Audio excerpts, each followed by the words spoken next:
हमारे देश में कोरोना के केसेस की संख्या 6 लाख के करीब पहुंच गई है। इसलिए जरूरी है कोरोना की वैक्सीन जल्दी आए, लोगों को इस खौफ से छुटकारा मिले।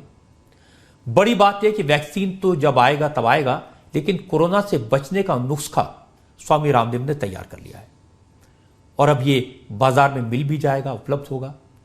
और सरकार ने स्वामी रामदेव के काम का लोहा मान लिया। स्वामी रामदेव ने कोरोनिल नाम की एक किट बनाई है जो कोरोना के खिलाफ इम्यूनिटी बढ़ाने वाला बूस्टर है। पूरी तरह आयुर्वेदिक है, इसका कोई साइड इफेक्ट नहीं होता, लेकिन इसको लेकर ऐसा माहौल बनाया गया जैसे स्वामी रामदेव ने कोई गुनाह कर दिया हो। अब आयुष मंत्रालय ने भी स्वामी रामदेव की कोशिश की तारीफ की है, कोरोनिल के प्रचार पर लगे प्रतिबंध को हटा लिया है। आज हमारी संवाददाता मीनाक्षी जोशी पतंजलि की लैब में गई, स्वामी रामदेव उनके साथ थे। आप पतंजलि की लैब देखेंगे तो आपको भी लगेगा रामदेव सिर्फ बातें नहीं करते, वाकई में रिसर्च में उन्होंने बड़ा काम किया है। मीनाक्षी ने उनसे बहुत सारे सवाल पूछे और सारे सवालों का जवाब स्वामी रामदेव ने ईमानदारी से दिया। देखिए, किसी भी लैब में घुसने के कुछ अपने नियम, कायदे, कानून होते हैं। तो आप देख सकते हैं स्वामी जी ने भी एप्रन पहन लिया है, मैंने भी एप्रन पहन लिया है, शूज कवर हो चुके हैं। तो स्वामी जी, जब हम ये कहते हैं शब्दों का माया जाल है, आयुष मंत्रालय की ओर से जो आपको पत्र मिला है, आयुष मंत्रालय क्या कह रहा है? सब जगह एक ठेकेदारी प्रथा चली हुई है। एलोपैथी वालों को लगता है पूरे मेडिकल सिस्टम को तो हम लीड करते हैं, हमसे पहले कोई कोरोना की दवाई कैसे बना सकता है या कोई कोरोना के बारे में क्लिनिकल कंट्रोल ट्रायल कैसे कर सकता है। हमारे करीब, जैसे मैंने आपको पहले भी बताया हुआ है, 500 से ज़्यादा साइंटिस्ट हैं जो यहाँ पर कार्य कर रहे हैं। उसकी लैब का ये 10वां हिस्सा भी नहीं है जहाँ अभी हम घूम रहे हैं। लेकिन स्वार्थ में जो अंधे लोग हैं, जिनमें दुराग्रह हैं और वो दुर्बुद्धि आयुर्वेद का विकास नहीं देखना चाहते, उनको तकलीफ ये है कि ये सारा कार्यक्रम पतंजलि में हो क्यों रहा है। 3 बातें बड़ी कहता हूं आपसे। अभी तो हमने एक क्लिनिकल कंट्रोल ट्रायल एक जगह पर किया, अब इसको 10 जगह पर करेंगे।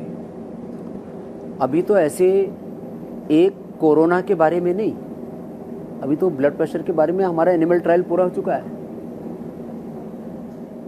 शुगर के बारे में एनिमल ट्रायल पूरा हो चुका है, हेपेटाइटिस जिसकी एलोपैथी में कोई दवाई नहीं है, और बीपी की भी क्योर करने वाली दवाई नहीं है एलोपैथी में, शुगर की क्योर करने वाली दवाई नहीं है। यहां तक कि डेंगू, चिकनगुनिया, स्वाइन फ्लू और प्लेटलेट्स कम हो जाए उसको भी बढ़ाने वाली दवाई नहीं है।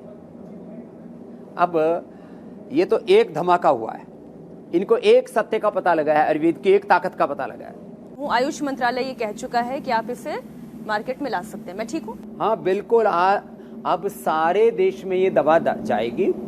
ये कोरोनिल टैबलेट है और ये श्वासारी बटी है। श्वास माने ये अणुतेल है, अणुतेल है। तो ये तीनों मिलकर पूरा एक किट बनता है। अब स्वामी जी ये बताएं कि सबसे पहले तो इसको लेना कैसे है, क्योंकि कई लोग ये कह रहे हैं कि भाई ये खा लेंगे तो हो जाएगा, एलोपैथी खाना छोड़ दें, या कुछ कह रहे हैं कि एलोपैथी में कोई दवाई है ही नहीं अभी तक। अब जिसको भी सर्दी, जुकाम, कफ, कोल्ड कुछ भी है, सारे कोई भी सिम्टम्स हैं, चाहे वो कोरोना के कारण से या बिना कोरोना के, ये उस संक्रमण को तोड़ती है। 2 सुबह, 2 दोपहर, 2 शाम, और तेज तूफान उठ रहा है ना किसी के तो 3-3 सुबह, दोपहर, शाम खाली पेट लेनी। ये तो 5 बूंद नाक में डालनी होती है सुबह। ये जो है अंदर से जो है क्लीन करता है पूरे रेस्पिरेटरी ट्रैक को, अणुतेल को।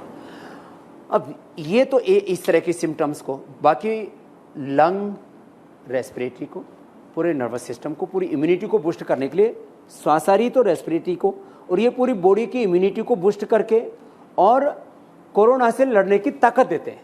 ये गोली तभी खानी है जब कोरोना हो जाए, या ये गोली नहीं भी है कोरोना तो भी हम खा सकते हैं? नहीं भी है तो कोरोना और तब खा लेंगे तो इससे हमारे लंग की, हमारी पूरी बॉडी की इम्यूनिटी इतनी ज़बरदस्त बढ़ जाएगी कि पहली बात तो कोरोना अटैक करेगा तो आप अपने आप को प्रोटेक्ट कर पाएंगे, और किसी कारण से, किसी भी कारण से कोई संक्रमित भी हो गया तो उससे बाहर निकल पाएंगे। इससे बड़ी बात और क्या हो सकती है।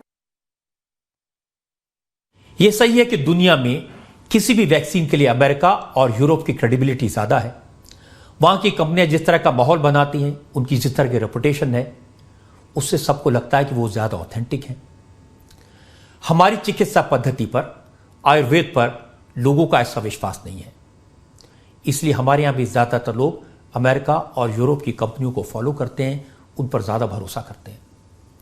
लेकिन हमारे देश में तो हम बचपन से देखते हैं, चोट लगती थी तो नीम का लेप, बदन में दर्द तो दूध के साथ हल्दी, सर्दी खांसी हो तो काली मिर्च और तुलसी का काढ़ा। नीम, हल्दी, तुलसी, काली मिर्च, अदरक, इन सब के औषधीय गुण तो घर घर में हजारों साल से जाने जाते हैं। नानी दादी यही सिखाती थी। लेकिन तब दुनिया में सपेरों का देश कहती थी, और आज दुनिया की आंखें खुली हैं। नीम और हल्दी का पेटेंट कराने के लिए जोर लगाया जा रहा है। इसलिए पहली बात तो यह कि हमें अपने पारंपरिक दवाओं पर, औषधियों पर भरोसा करना चाहिए, इस ज्ञान पर यकीन करना चाहिए। और चूंकि यह नहीं होता, इसे जब स्वामी रामदेव ने दावा किया कि उनकी दवा से इम्यूनिटी बूस्ट होती है, कोरोना के मरीज ठीक हुए हैं, तो लोगों ने सवाल उठाए। जो आयुष मंत्रालय इसलिए बनाया गया था कि आयुर्वेद को बढ़ावा दे, उसने भी सीधे सीधे विरोध कर दिया।